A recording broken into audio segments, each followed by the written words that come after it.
The 3 most broken paladin subclasses. Paladins are probably one of the best designed classes in D&D. They are made to be in melee and all of their abilities are designed around that. Now let's talk about their subclasses and how many of them are broken utterly beyond redemption. I may be exaggerating a tiny bit.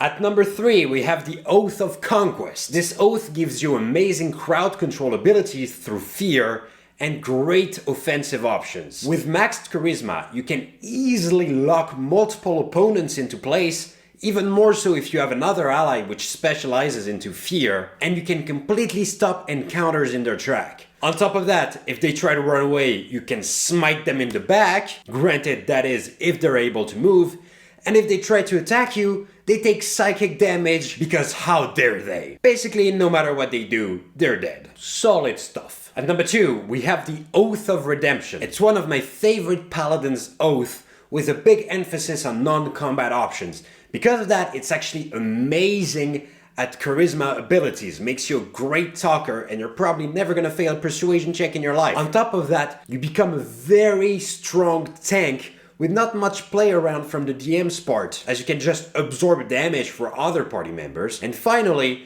my favorite ability, Rebuke the Violent. This is just tremendously fun because in D&D, monsters often hit a lot harder than players do. So basically what's gonna happen is the boss is gonna hit you, realize their mistake before you return all that damage and they explode in a million pieces. Nice. Subscribe now. Do it. And finally at number 1 we have the Oath of Vengeance. Is it broken?